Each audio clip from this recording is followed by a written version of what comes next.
Okay, so we have one more lecture, and then we'll take a lunch break.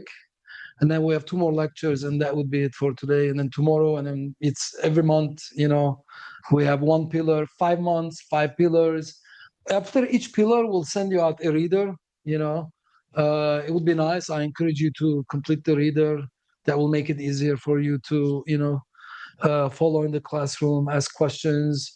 There'll be also an assessment, okay? It's for self-evaluation. We'll give you an assessment. It's multiple choice questions. Just please answer it. We'll give you a week, and then we'll see you the following month. And then, so it's a 5-month program. The 6th month, those of you who are interested in writing a thesis that's dedicated, in consultation, I'll have office hours. If you want to write a thesis, we have a journal. We'll publish it in our journal, so you'll get a publication out of it. We have one publication already. A second publication is on the way shortly. So we give you a chance. I mean, you could work with me or any other faculty. We have so far 12 faculty. You'll see them tomorrow. Mark Skousen is joining us. He's the chair of the economics department at Chapman University. He's the founder of Freedom Fest, which is an international conference that happens yearly. 4,000 or 5,000 people will show up, right? He'll be here tomorrow. Professor Matthew has 2 lectures today. So you'll be introduced to at least 12. We're adding a few more faculty we're in communications with. So we'll probably have 14 faculty. Great faculty. They're prominent in their fields of anarchism and free market economics. So you could work with any faculty if you want to write a thesis, if something unique. So we give you that opportunity to have a publication, okay? And then sometimes some students, if they do well, they write a good thesis, you're welcome in a future pillar to come and become a lecturer, okay? We're going to have one lecturer in next pillar, which is Ethan, So you'll be welcome in the future. If you like, you come up here and then you can give a lecture. We want to keep it like a student-oriented, student-directed, in a way, institute. So students are also welcome. You don't need a PhD, okay? You don't need a PhD to be an expert in a field, because there are no PhD programs, not even maybe one master's program in the world that does what we're doing, okay? This is not mainstream. This should be mainstream. This is the truth. We have the truth, okay? But unfortunately, we're marginalized, and that's why we're taking this outside of mainstream academia. But let me tell you, when I was teaching at, I've been teaching economics for the past, 15 years. It's this class, which it's called Austrian economics, slightly different than what I'm doing now. It was the most popular class. Not because I'm a good lecturer, that's secondary. Maybe I'm not the best communicator, but it was the content that attracted the people, And my classes would fill up and students would demand more and more and more. So I know that this is what students want. Unfortunately, none of you would be exposed to this, version of economics. I don't want to call it alternative, because we're not the alternative. They're the alternative. We are the one. This should be the dominant. But for some reasons, if time permits in the future, I'll talk about why we are where we are, So with that said, this is our 3rd lecture. So what we did so far is we said that, we're looking at human action, right? So this is human action. And human action is guided by human nature, right? And human action, individual enters the marketplace, right? So this is where there are people, there are, I guess, animals. I don't know how to draw, we have a cat, but maybe it looks like this. There are like plants. There are a lot of people over here, right? So human action is that human beings act, right? The axiom of human action. But we act we're guided by our human nature, right? We have a nature. And that's what we want to talk about in this lecture. What is human nature? What does it mean to be human? I mean, economics courses, mainstream universities, you walk in and they start with supply and demand, profit maximization, technical, mechanical. There's no emotions. There is no human. They took the humanity out of it, right? It's just robots, interacting with one another in a predictive way. in a redundant way, in a boring and dull way, right? But no one is talking about the subject of analysis is human beings.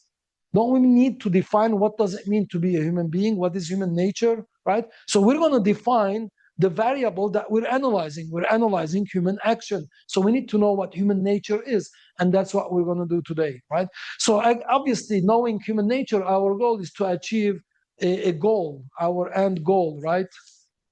We want to achieve a goal. Well, we don't want to do it alone because it's difficult, it's tough, right? We can't produce everything. What we do is that we enter the state of nature. So this is the state of nature. Okay, so in the previous lecture, we talked about the state of nature, the interaction, symbiotic, parasitic relationship, social contract theories, right? So the individual doesn't want to do it alone. It's too costly. You can't obtain all the desired ends that you want. So the human being, guided by his nature, enters society. He's going to interact with these people. He's going to exchange. He's going to trade. He's going to build institutions of jurisprudence, arbitration, mediation, right? The human being is going through this angular terrain. It's not linear. It's complicated, right? There's ups and downs. It's going to go through all of this so you can acquire the resources so you can attain your goal. And what we're saying that this route is more feasible, is shorter, more efficient, more effective than doing it alone, okay? But you have to go through the state of nature to attain your goal. And we're analyzing what are the interactions that are taking place in the state of nature. That's what the objective of this course is. The naked ape, right? Coming down from the mountain, okay, standing over here, he comes down and he enters society. And we call this a market society. Obviously, in this market society, human beings also developed a governance institutions, right? What are the governance institutions? How do we govern our interactions, right? So one method was centralized governance. We give away our freedoms in return for safety. Are there any other forms of governance that we don't have to give up our freedom and we are safe and secure?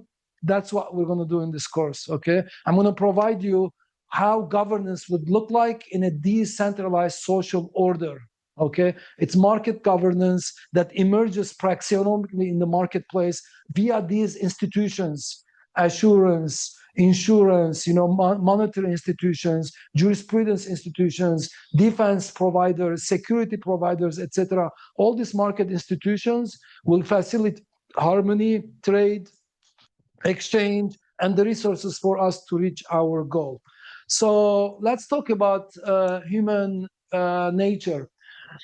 So lecture 1, lecture 2. So out of fear, obviously, this is the state of nature. People enslave themselves, right? That's why I don't blame the government. It's you're enslaving yourself, right? So the tyrant is in your head. We are one another's tyrants, okay? So out of fear, people enslave themselves and let themselves be governed, leading to political authority, right? So out of fear, we are leading to political authority. Now, in the book, The Politics of Obedience by Etienne de la Boétie, 16th century political philosophers, he identifies several causes for why people submit themselves to voluntary servitude and let themselves be governed as by tyrants, right? So I talked about that there is fear in us, and we fear the state of nature, we fear human nature, so we give away our freedom, self-sovereignty for security. But where is this fear coming from? So I want to dig a little bit deeper into this. So Etienne de la Boétie talks about in The Politics of Obedience where this fear is coming from, okay? So this is the same map as I have over here. Guided by human nature, human beings enter the marketplace. That's the state of nature over here. They act and then to obtain our goals. So our objective is to investigate the implications of human action, how we're acting with one another in the state of nature. So there are two types of characteristics for human nature. When I hear the word human nature, what does it mean? There is nomological features, nomological characteristics, and there are the essentialist characteristics. Essentialist characteristics are genetic, are genotypical in nature. This includes aging. All species age. Whether it's the animal, plant kingdom, they all age. So that's essentialist, okay? It's essentialist. It makes us species. I'm talking about species, okay? All individuals or all species reproduce. If you don't reproduce, you're not considered to be a species, right? Essentialist. All species, whether animal, plant kingdom, right, human, we all consume energies, heat, food, right? We consume energies. Circadian rhythm, these are rhythms, sleeping patterns, plants moving in a certain direction day in, day out. These are like innate circles, rhythms that we have. We all do. Animals have it, plants have it, human beings have it. That's an essentialist, okay? Mortality, all species die, okay? All species die. And all species, we struggle for homeostatic equilibrium, or better yet, homeostatic stability. That means we all struggle for innate stability. We need food, energies, we need temperature, body temperature, external temperature, right? So we are struggling for survival. We all want homeostatic equilibrium. And I'll define what homeostatic is. It's the energies of life, right? All species. These are essentialist characteristics. We all have it. Now, there are nomological characteristics are evolutionary in nature. They're not essentialist, okay? They are susceptible to external environmental influences and subject to natural selection. They are evolutionary in nature. This includes cognitive capacity. Not all species have similar cognitive capacities. We, as human species, cognitively speciated about 50,000 years ago. 50,000 years ago, we speciated cognitively, right? Our ancestors didn't have the cognitive capacity that we have today. So this is evolutionary, okay? We became intelligent. The naked ape was not intelligent, right? We are the intelligent naked apes called human beings, right? So this is cognitive. So this is evolutionary. Artistic expression, right? So this artistic expression, these are nomological feature. Bipedalism, nomological feature. Some of our ancestors were not, but their quadrupedalism was the mode in the old days. Means of complex communications, it's nomological. Our ancestors didn't have this complex communication skills that we have today. The epicantic fold of the inner eyelid from cold weather, right? The inner, so we even biologically, physically, right? We're changing our, our physiology. So given the external environment in which we operate. So these are all nomological characteristics. These are evolutionary in nature, and the previous ones are essentialist in nature. This is what we are studying, this human being. So it is the essentialist and the nomological characteristics of human beings that says social scientists should take into consideration, right, both these features that govern human action and hence the science of economics. So we have to understand, integrate both of these essentialist and nomological characteristics. So human action obeys not only nomological as well as the essentialist characteristics. Now, human survival necessitates acquiring. We need to acquire the necessities of life. We need chemical energy, we need heat energy, we need mechanical energy, we need light, sunlight. So human action is inherently aligns with human nature and its survival mechanism. We are survivalists. So human action, right? You remember human action must align with human nature, which both of its characteristics, nomological and essentialist. Whether human action is competitive or cooperative is irrelevant. Whether it is selfish or selfless, or injurious or harmonious, is secondary to our quest for survival. If I'm nice to you, I'm not nice for the sake of being nice. I'm nice because of my self-interest and my survival instinct. Every human action at its base is a survivalist action. Okay?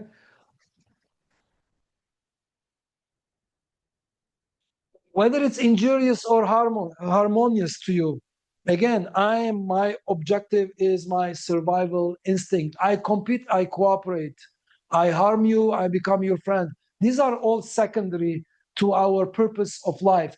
Our goal is to survive. Okay, this is the self-interest explained from a different perspective. Survival is innate, is organic, and it is original. All species, this applies to all the species. Okay, it is genetically determined. An action must be in accordance with its innate purpose. So every action in society over here must be aligned with its human nature and its survivalist instinct. However, our best chances for survival and attainment of our goal is to do what? To cooperate. So I don't cooperate for the sake of cooperation. I'm not nice to you for the sake of being nice to you. I'm not abiding by some extra commandments or natural rights theory, abstract natural rights theory, or some other, deity. I'm not subscribing to any of these purposes. All I'm saying is that I am cooperating, I am harmonious, I am specializing as I'm trading. I'm doing all of this because I'm self-interested and motivated by my struggle for survival. We will find out that the quest for survival leads to harmony. Okay, the idea out there, the general, layman consensus is, oh, like you're self-interested, you want to maximize profit, exploit profits over human rights, and that is nonsense. Okay, as Adam Smith said, the best way to achieve prosperity is when you cooperate in the marketplace as if guided by an invisible hand, and our goal is to explain that invisible hand. Understanding human nature is fundamental to understanding human action. Unfortunately, most economists and economic textbooks omit or dismiss this subject altogether. Unfortunately, it is omitted. No one is talking. I have never seen a textbook, economics textbooks, that explains human nature, the state of nature in which human beings are operated. No one talks about self-interest, right? What are your motivation? What are your goals? What are your desires? A true economic theory must be built on a prior knowledge of human nature and the state of nature. An important characteristics as defined is self-interest. We have noted in our first lecture that a predominant quality in survival of our gene is ruthless self-interest.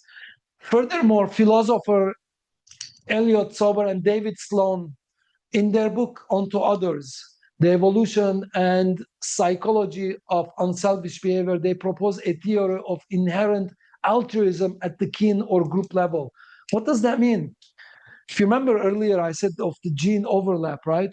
So I am self-interested, but in my self-interest, there is altruism at the kin level, right? So it's instinctual. If my daughter is in danger, it's instinctual for me to sacrifice myself, right? That instinct is actually, it's not I'm thinking. If I really think about it, why would I want to sacrifice myself for my daughter? She's sitting right there. Why should I have a life too, to live, right? I mean, why would I sacrifice? But it's instinctual. Lucky for her, it's instinctual. Okay? It's instinctual, but where is that instinct coming from? It's coming from of the gene overlap. I wouldn't do it for, Herman over there sitting, even though I love him. Okay? I wouldn't do it. It's not instinctual. I have to think about it. And then it's too late. You get hit by the truck and then you're dead. But it's instinctual with her. Okay? Sometimes it's instinctual, like towards your tribe, right? Some people they take risks to save like their family or their tribe, right? And then obviously it gets like, there's always this overlap. It could go all the way to the animal kingdom, and then some people sacrifice their life to save their cats and dogs. They take risks in life. Okay. Oh, did you look at him? Has he sacrificed, taken a risk to save his Okay, so there is the gene overlap. Obviously, it wanes away, right? It fades away over time. I mean, over the distance, but nevertheless, there is this overlap, and that's what they're talking about this inherent altruism at the group level, at the tribe level, at the kin level. Okay, so that's embedded in our self-interest. Unfortunately, most people look at kin, they say, oh, like, kin level, look, people are not they're not self-interested. They're sacrificing their life for a cause or for their family. No, right? I mean, you don't sacrifice yourself for the sake of others. If you see a beggar at the corner of a street, when you give money, right? You're not giving money because you care about that person. You're giving money because it makes you feel good. Because, maybe you're paying off a debt because you did something bad the day before. I mean, who knows? That's why all the mafia guys, they're very like giving, they always give money right and left. It's like, all the mafia movies you see, they're all nice to the neighbors, they all donate money. I mean, obviously they're paying off their guilt. It's paying off your guilt. Okay. You commit a crime, you pay off your guilt. So unfortunately, this is regarded as self-interest because it may affect the survival and reproductive. You say, oh, if there is a genes are selfish, why would you sacrifice yourself? Well, because of the gene overlap. We humans are not altruistic for the sake of others, but rather for ourselves. This is the end, and I want to take questions. I'm keeping my lectures short because I like more interaction with the students. So we have like maybe 10, 20 minutes, maybe 20 minutes, and then we'll have lunch. Questions?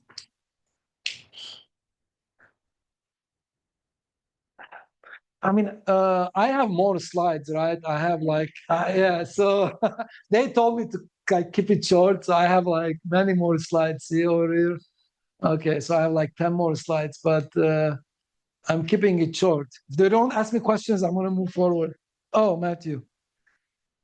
Oh, yeah.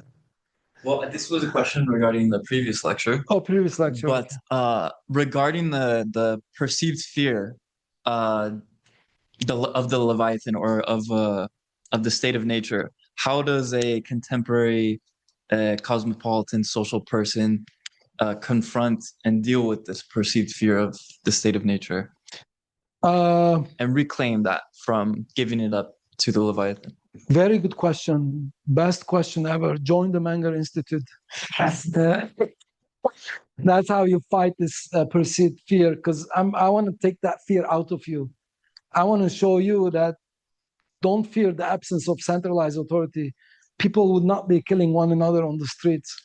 People will cooperate one another. There is plenty of examples where, I mean, I'm not talking about absence of order, because the transition phase, when there is a civil war, government fails, and then the following day there is like chaos and disorder, right? I can explain. It happens when the president of when the Arab Springs happened. It's been a decade, right? The Arab Spring happened. There was like chaos for a few days in Egypt when they toppled the government down, and the next day, but within 48 hours, order emerged. There's plenty of literature on Somalia, like quickly overnight. So that's disorder, because that's absence of order, right? So if it happens overnight, then you have some disorder. I'm not describing that.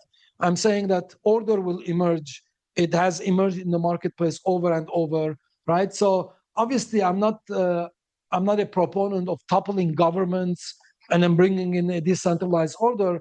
All I'm saying that slowly, incrementally, over time, gradually, right, taking down these government institutions, getting rid of the FDA, getting rid of the Fed, getting rid of God, the same way that Milei did, the president of Argentina, right?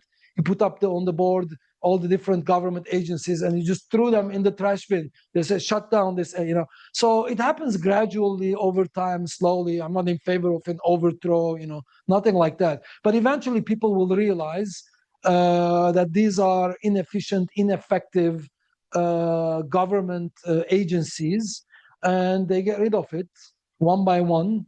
And then eventually it dissolves itself, and then we integrate into a decentralized social order. So at that time, all these market institutions would have emerged. They're absent now, okay? But because they're not allowed to come about, because there's the FDA. It's the entity that provides safety and security of the drugs. But you think in the absence of FDA, There wouldn't be market institutions that will provide safety of a drug. There'll be a stamp, it says like stamped by this group of doctors that this drug is safe, right? And if it's not safe, then they can go bankrupt. But government bureaucrats can't go bankrupt, right? That's why corruption breeds when there is centralization.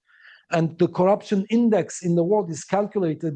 It actually, believe it or not, there's a corruption index that's calculated from various entities, universities. It actually calculates government corruption. It's a government corruption index, So corruption breeds when there is bureaucratic management, because the bureaucrats don't have a skin in the game. They're not motivated by profits, right? So they just want to follow the rule and then align with what the preference of their superiors are. And they want to just get higher and higher in the ranking of this bureaucracy, not based on performance, but how well they serve their authoritarian state. So for a cosmopolitan individual is to read, join the Karl Menger Institute and other institutions out there to be informed and not to fear the state of nature, okay? If we take that out, that the market can provide institutions that, guarantee safety, then the state would die on its own because it's ineffective, inefficient. And also I could add that, think about, what was his name? Rummels. Rummels has a website, right? He actually calculated the number of people died in the hands of their own state. It's called not genocide, but democide. These are governments that have killed their own people. And if I remember, the number is 170 million, right? In the 20th century? In the 20th century, only it was like 170 to 200 million people died at the hands of their own government. It's not war between Spain and France. It's like within the country, okay, starting with Pol Pot, Mao Zedong, Stalin, Mussolini, Hitler, and the list goes on. Africa, many countries. So it's called democide. He calls it democide. Democide, which is like it's killing itself. The state that you're fearing, the state of nature, and you're giving your freedoms to that centralized authority, it's coming around and then it's killing you. And people are struggling. They just can't comprehend. It's like, okay, and then they're stuck into, this is like left and right, Republican, Democrat, or, conservative, etc. It's like a two-dimensional, and they think one is better than it's all the same. It's statism, it's centralized authority. And then they can't comprehend if you tell them, well, we don't need the state. Then they fear. They say, then there'll be chaos. Trust me, there wouldn't be chaos. There will be less chaos, at least, than what the statism is doing. There wouldn't be an environment where 200 million people die in the 20th century alone at the hands of their own governments. There'll be neighborhood fights, okay, and there'll be security. Go to gated communities. I was in Palm Springs a few weekends ago, big gated community. And I asked, some of the people that live there, and I was actually in Mexico last weekend or the one before, and big gated community. And I asked the taxi driver, he said there's less crime in a gated community than outside. Okay, because the gated community, the security, if they don't do a good job, they're not bureaucrats. So they lose their job, they can go bankrupt. Police can never. When was the last time a police department went bankrupt? They don't have a skin in the game. They don't get paid for their services directly by us. They get it through taxation, which is coercive. It just gets collected. So we're going to talk about all that stuff, but I want to keep it short. I think there's a question. I have a question. Oh, yeah. So you were talking. You did mention, I think, in the past lecture about in the 1930s, the U.S. turning into like centralized planning, people getting involved in the government in the 1930s, right? Yes. And in general, we have this. My question is that, okay, if we achieve a society which is decentralized, and which I also think would be wonderful, but how do we protect it from? Is it not more vulnerable to being overcome by a tyrant faster? Is there like a vacancy of power that can be filled easily? And I think, and to add to this, what has happened to academia in the world and in the U.S. also, Millet himself, I heard it from him, mentioned that it was Antonio Gramsci's plan, right? and it's a sociological manipulation plan, which has been very effective. So how do we protect, if we achieve this decentralized society, how can we protect ourselves from that vulnerability? Very good question. We have a whole pillar dedicated to security and jurisprudence and stability. We will talk about these gated communities, safety within the community, one community in relation to another community, multiple communities. In one community, somebody committing a crime going to another community. We want to spend 10 hours talking about that topic, but I can give you like a quick preview of what's coming up. Is that there'll be safety because there'll be safety because people will realize it's a different multi-level analysis. So one level would be the division of labor is getting deeper and deeper. I mean, exponentially, we're getting deeper and deeper.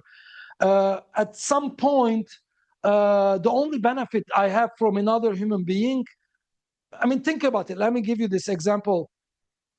Even if I can enslave someone, right? Even if I can enslave someone, it's too costly for me.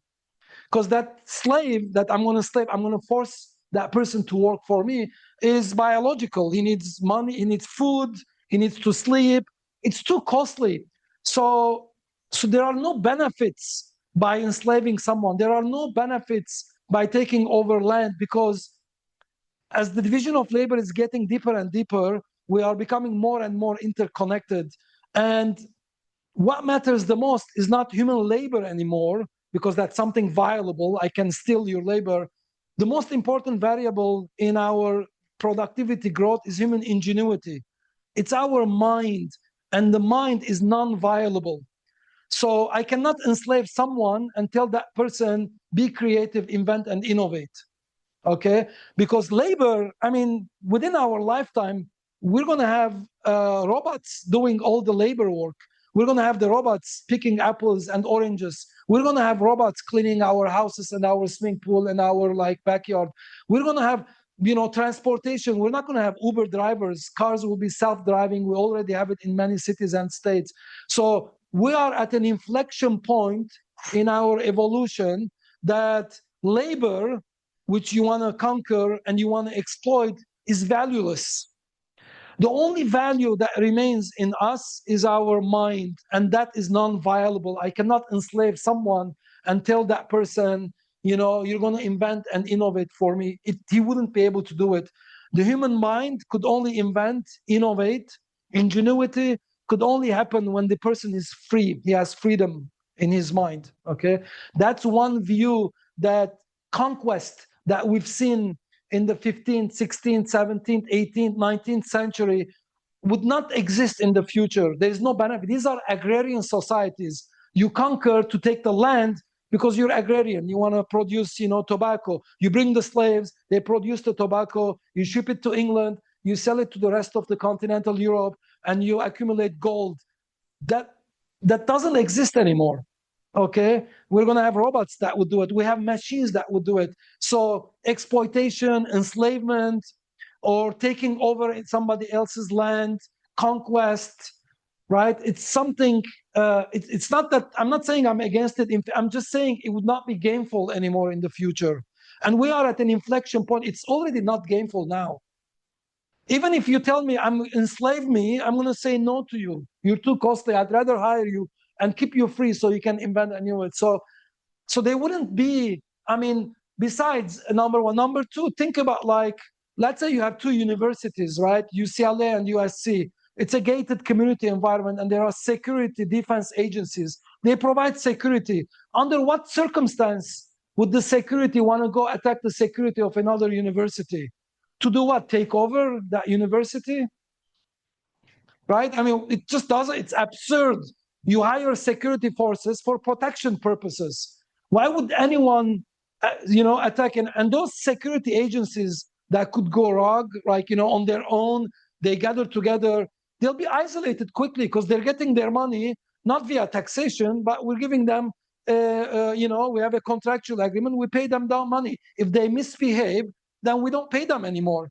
and we'll pay money to another private security that provides us defensive services. It's a big question. I need 10 hours to answer that question. There are multiple views, multiple approaches to it. So I gave you one approach, the idea of the inflection point, that there are no gains from conquest, there are no gains from exploitation, enslavement anymore into the future. We're not an agrarian society, and the only value that human beings have is not our labor, it's not our muscles, but it's our brain, and that's not viable. Okay, so I'm going to stop here. Very good question, Gustavo. Thank you. Go ahead. Yeah.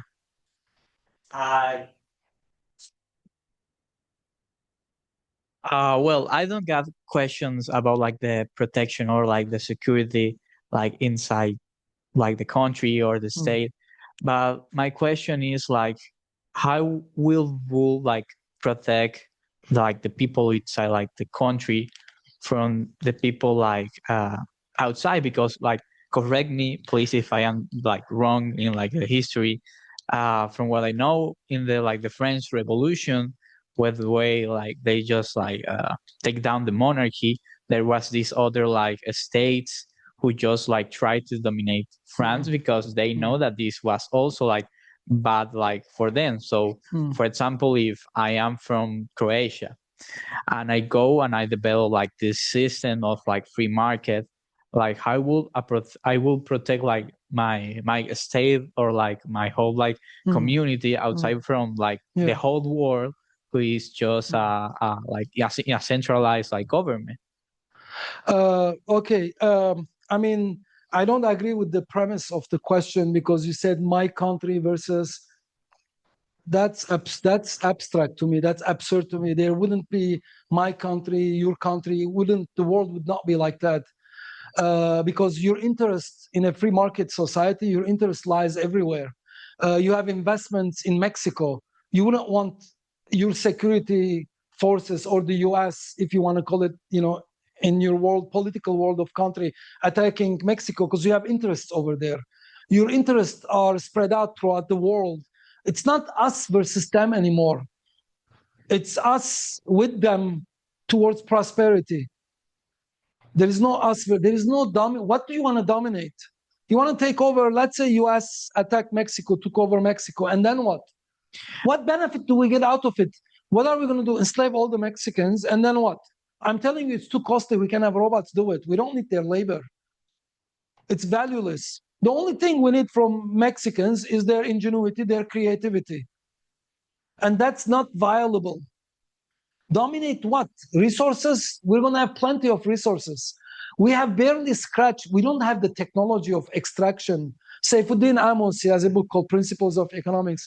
He shows that if this is planet Earth, we barely scratch the surface with respect to the resources that exist. Barely scratch the surface. We have plenty, unlimited resources. As a matter of fact, into the future, when we become interplanetary and intergalactic, the whole universe is our resources. So what am I going to go to Mexico and then do what? Take a land? Or, enslave them? Dominant? What are we dominating? Who's dominating, first of all? In a free market, I mean, it's centralized. So you have a statist, the question arises from a statist mindset. You have to get out of that mindset. Only states centralize authority. There's no centralized authority that has a population, 300 million population, that could tax them and raise the funds and bring this all this armies, military. In the free market, that wouldn't exist. Security forces will provide security, and then they're defensive in nature, not offensive. I would never want an offensive agency that would go. I mean, if I take a vote in the classroom, let's attack Mexico, take over Mexico, I bet you everyone is going to say no. I mean, because there's nothing in for us. There's no gain.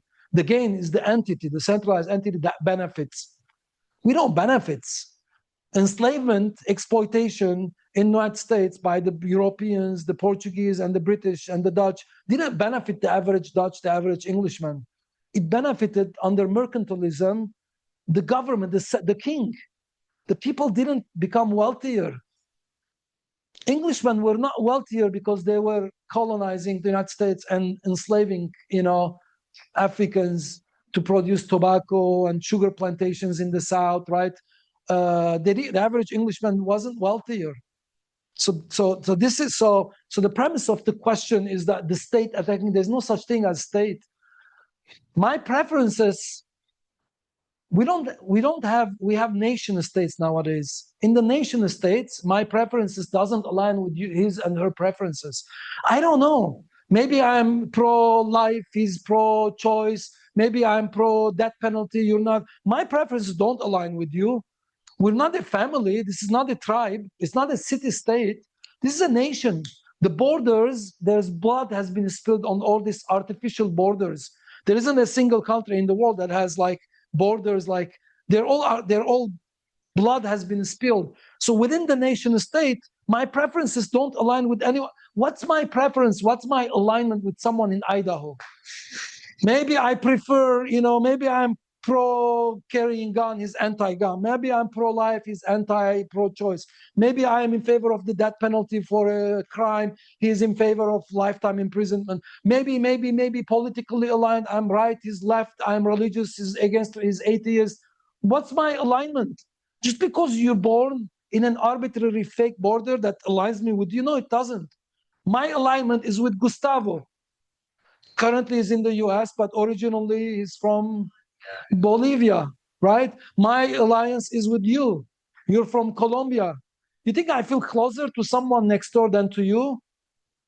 You think my alliance is with you or someone that's walking outside on the street, or even my neighbor that I dislike? And I do. I prefer you. So my alignment is ideological alignment, because city-states don't exist anymore. So this ideological alignment, they're not. Gravity doesn't dictate my alignment, ideological alignment. It's not gravity-based. It's open space. So I don't want any harm to come to Colombia ever, because you have a home there and you reside there. Okay? So again, that's my answer to your question. Okay, thanks. Yeah, you're welcome. Any other questions? Maybe one more question if you have. Oh, okay. From my understanding, would you say we're at a point where like the division of labor is so strong and there's so many different specialties that if the government or or what we believe to that big brother that we need, if that falls, then isn't the time for this pro-market, this like the truth to come alive? Is it like, well, how do we gauge that? It's the division of labor keeps going and going to the point where like this is going to break through. Obviously we know that the structure that we have today is like against the nature, it's going against the natural essence of yes. Yeah. So when is that point? It's happening. It's happening, right? It's happening right I there. see the U.S. government fall. The governments are not strong. Now, if you take a poll around the world, not only the U.S., most people have distrust of their government. It wasn't like that 20 years ago. Yeah. They took polls, favorable government. Now it's like 40%, 30, 70% unfavorable. They just don't know that there is an alternative. They think, like if it's not Republican, if it's not Trump, it's this, it's that. It's like a circular. Everyone is worse than another. But the mindset is there. They know something is wrong, something is off. They just can't see the alternative. Do the people need to know this alternative for this alternative to come alive? Or will it come naturally? Because that's the truth. Encourage your students to join the Menger Institute. They need to know? Yes, they need to know. Or else they will just keep they need to know. Listen. Why do humans have this nature of like following the pattern? As you understand, it's self-interest, it's individual. I know it's it's redundant. It's been happening because we're indoctrinated from birth. We're indoctrinated through the media, family relationships. We're just indoctrinated. The indoctrination happens in high schools, in middle school. Why do I took her out from school? I took her to a private school because I don't want the flag and the allegiance to the flag. And I walk into the private school. I have 3 kids paying $1,000 for each one.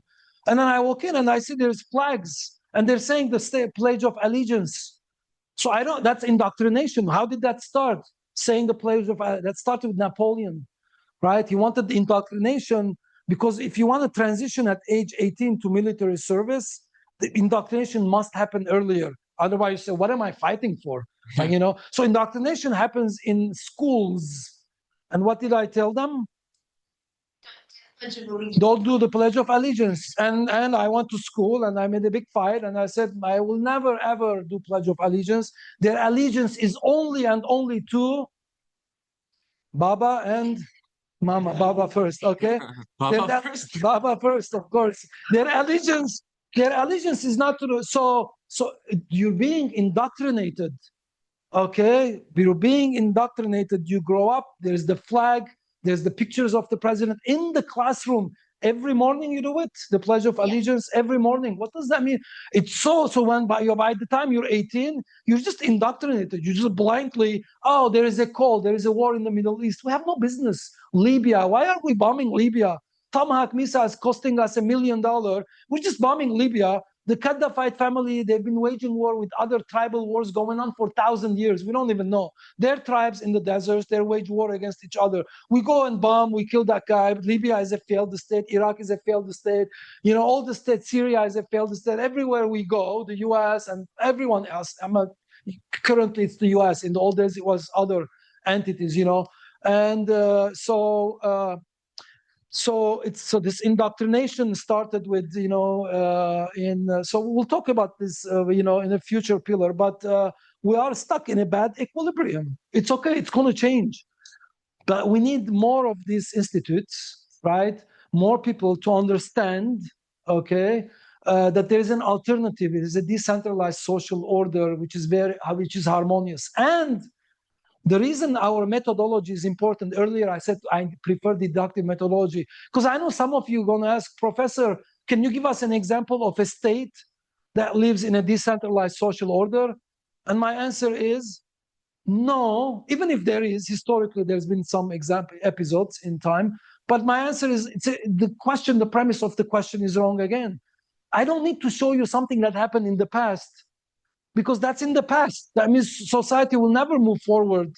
If we keep looking, did it happen in the no? But deductively, in this class, deductively, scientifically, step by step, using principles, valid arguments, step by step, we want to show how a decentralized social order is harmonious, prosperous, and stable. Because there was a question about stability earlier by Gustavo, right? That's what we're going to do. But unfortunately, yeah, we are stuck in a bad equilibrium. It's okay in the evolution of history of human thought. This is like a small dot, right? I mean, we're going to pass through this. In the future, in the very near soon, human beings will never, ever, ever have to work for sustenance. You know what that means? For sustenance. For food. Like you're never going to have to work to go to the market for sustaining yourself, food and energies. Very soon. You're going to just go walk into the soup. You're going to have plenty of food, plenty of resources. Our value creation is going to be origins, cosmic realities, you know, different values that we're going to pursue, different preferences that we're going to have. You're never going to have to work for food, because robots, and then I don't want to get too much deviated, but we're going to have plenty of resources on planet Earth. We don't have shortage of anything. We're going to have so much surplus. Our history has been waging war against nature, so we can come down from 16 hours of work to 14 hours to 12 hours we work nowadays. Now it's like 8 hours considered full-time. Many European countries are moving towards what? 32 hours instead of 42 hours. So we've been struggling with nature and the animal kingdom to do what? To work less and less and less. That's the trajectory. Now, exponentially, we're going to go all the way down to zero. Available food, everything, because instead of spending 10 years to become a dentist, we're going to make one algorithm, one chip, all it's embedded in that chip, and then with a button we can click, we can make 1,000 dentists overnight. We can make 10,000 dentists. The fixed cost would be negligible. That's why for you, you're going to walk in any time during the day to the dentist. You're going to have all the surgeries done by a robot, and then you're going to walk out and pay insignificant amount of money, because it's a click away to generate 100,000 dentists, and they do better job than the human beings.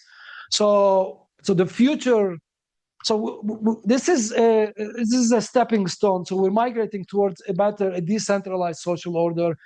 But then there are other issues. We'll talk about some I other think time. with the absence of, in the absence of the government that we have nowadays, we would be doing much more with the oceans, and there wouldn't be pirates, and like it wouldn't be just this like water sitting there, uncharted territory. We will have something called seasteading. There is an institute called seasteading already. They're doing research about how to seastead. 70% of planet Earth is the seas and the oceans. There is mechanism of air studying. We have the technology for seasteading. They want to test out. There's an institute. You can look it up. There's books. I can bring it on. So we have that capability already. It's in the works of sea studying, air studying. I mean, the universe is ours. It's just the beginning of us. The universe, we're going to submit the universe to our, it belongs to us. It's a matter of time. Maybe not in our lifetime, but we're heading there.